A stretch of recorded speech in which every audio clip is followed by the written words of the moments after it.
Bien-aimés, je vous adresse mes salutations affectueuses au nom de Jésus-Christ.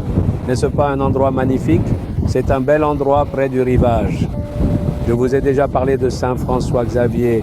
Ils ont érigé une belle croix au sommet de la grotte où il a séjourné. Vous pouvez venir ici et prier paisiblement. C'est un lieu merveilleux et agréable.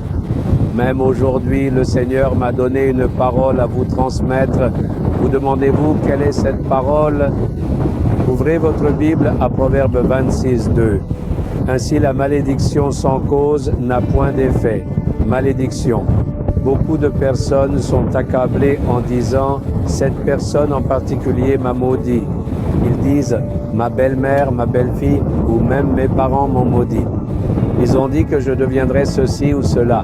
Alors je suis troublé dans mon cœur. Quelqu'un dans mon lieu de travail ou dans mon voisinage m'a maudit et c'est fini. Beaucoup ont cette crainte. Mais le Seigneur dit dans la Bible, une malédiction sans cause n'atteindra pas sa cible ni ne s'accomplira. Est-ce qu'une malédiction se réalisera vraiment si quelqu'un vous maudit? Supposons que le cœur de quelqu'un ait été blessé parce qu'il ou elle a été affecté, comme une veuve, un orphelin ou un pauvre qui a été touché par vos paroles méprisantes, alors cela s'accomplira. C'est pourquoi nous devons faire attention à ne blesser personne. Très important, vous ne devez pas mépriser les veuves, les orphelins et les pauvres, et vous ne devez jamais leur faire de mal. La blessure causée dans leur cœur deviendra elle-même une malédiction. Nous devons donc veiller avec la plus grande vigilance à ne blesser absolument personne.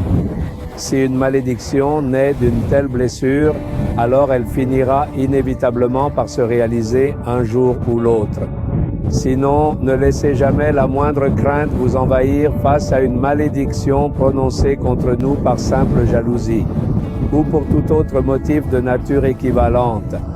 Même si nous avons fait quelque chose de mal et provoqué une malédiction, ou si une famille nous a maudits à cause des péchés de nos ancêtres, et si la malédiction nous poursuit, ne vous inquiétez pas. Galates 3,13 dit que Jésus est devenu une malédiction pour nous sur la croix.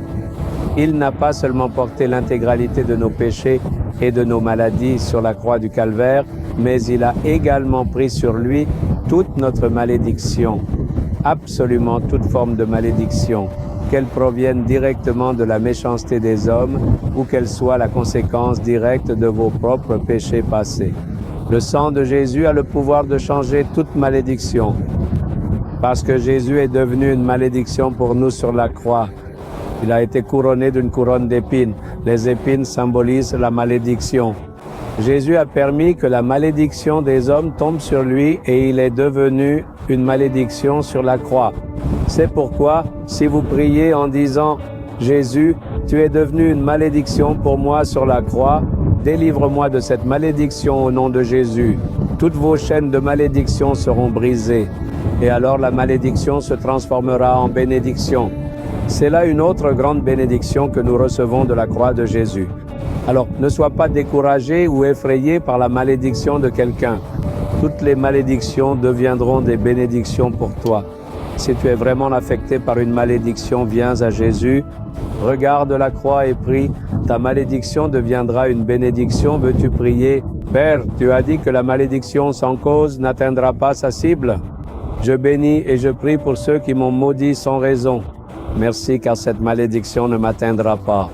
Tu as porté la malédiction qui poursuivait notre famille de génération en génération et la malédiction causée par mon péché. Que toutes les malédictions soient ôtées par la puissance de ton sang. Que les bénédictions abondent. Au nom de Jésus, je prie. Amen, amen.